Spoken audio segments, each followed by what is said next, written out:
Shalom Bapak Ibu Saudara yang dikasihi dalam Tuhan Yesus Kristus. Bersyukur kita dapat kembali bertemu dan bersama-sama dapat merenungkan firman Tuhan pada hari ini. Mari saya mengajak kita bersatu di dalam doa. Terima kasih ya Bapa, Engkau boleh menganugerahkan kami kembali satu hari lagi. Kami bersyukur karena penyertaan Tuhan begitu nyata dalam kehidupan kami. Pada saat ini kami akan merenungkan firman Tuhan.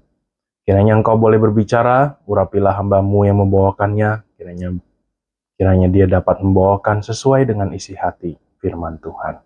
Terima kasih Tuhan, kami menyerahkan perenungan firman pada hari ini dalam tangan Tuhan, dalam nama Tuhan Yesus kami berdoa ucap syukur. Amin. Bapak Ibu Saudara, pada hari ini firman Tuhan terambil dari Yohanes 14 ayat 25 sampai 26. Mari kita membacanya bersama-sama. Yohanes 14 ayat 25 sampai 26.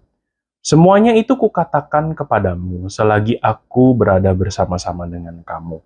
Tetapi penghibur, yaitu Roh Kudus yang akan diutus oleh Bapa dalam namaku, dialah yang akan mengajarkan segala sesuatu kepadamu dan akan mengingatkan kamu akan semua yang telah kukatakan kepadamu. Sampai sedemikian jauh pembacaan firman kita. Pada hari ini saya memberi tema Roh Kudus memimpin hidup kita. Nah, Bapak Ibu Saudara, kita sudah memperingati hari turunnya Roh Kudus. Dan kita yakin bahwa setiap orang percaya hidup di dalam pimpinan Roh Kudus.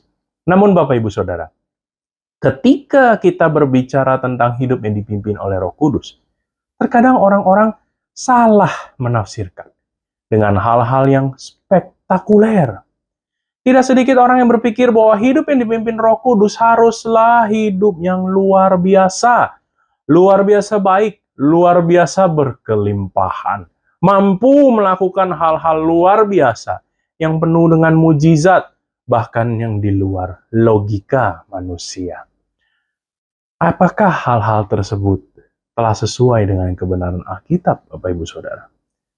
Sepertinya tidak ya. Hidup yang dipimpin Roh Kudus tidak melulu bicara dengan hal-hal yang spektakuler. Nah, Bapak Ibu Saudara, ayat yang telah kita baca pada hari ini menjelaskan akan janji Tuhan Yesus kepada murid-muridnya. Ia akan memberikan Roh Kudus kepada mereka. Secara tertulis Tuhan Yesus juga mau mengingatkan kita akan pentingnya keberadaan Roh Kudus dalam kehidupan setiap orang percaya. Dikatakan di dalam ayat yang telah kita baca bahwa Roh Kudus yang akan mengajarkan segala sesuatu kepadamu dan akan mengingatkan kamu akan semua yang telah kukatakan kepadamu. Jadi di sini kita lihat bahwa Roh Kudus itu berperan dalam menuntun, mengajar, dan mengingatkan kita untuk selalu melakukan segala sesuatunya seturut dengan kehendak Tuhan. Karena Dia juga adalah Roh kebenaran. Roh Kudus menolong kita dalam membaca firman Tuhan dan juga menolong kita untuk mengerti isi firman Tuhan.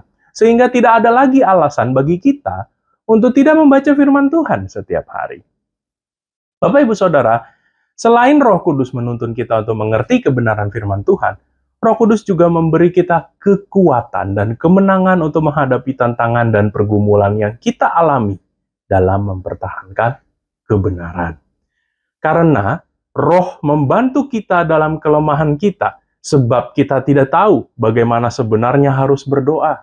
Tetapi Roh sendiri berdoa untuk kepada Allah dengan keluhan-keluhan yang tidak terucapkan. Ini tercatat di dalam Roma 8 ayat 26.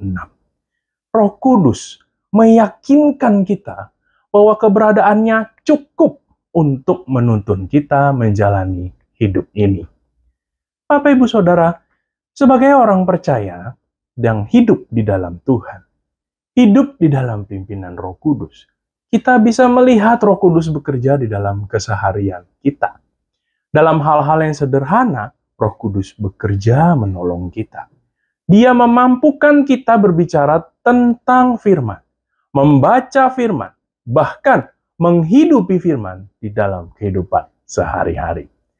Sebagai ibu yang saleh, sebagai ayah yang penuh teladan, sebagai anak, sebagai pelayan di gereja, bahkan sebagai tetangga, kita bisa menunjukkan hidup sebagai orang percaya. Sebab firman dan kebenaran itu melekat di dalam hidup kita, dan oleh karena Roh Kudus telah diam di dalam diri kita. Oleh karena itu, Bapak Ibu Saudara, marilah kita mengandalkan dan terus memberi diri untuk diajar oleh pimpinan Roh Kudus. Biarlah Ia bekerja di dalam hidup kita, selagi kita melakukan setiap tanggung jawab, baik kegiatan sehari-hari maupun juga pelayanan yang dipercayakan oleh Tuhan kepada kita. Soli Deo Gloria. Mari kita berdoa. Bapa dalam surga, hamba sudah selesai berbicara. Kiranya Engkau boleh menanamkan firman ini di dalam setiap hati kami. Dan Roh Kudus-Mu membantu kami menolong, menumbuhkan firman ini di dalam kehidupan kami sehari-hari.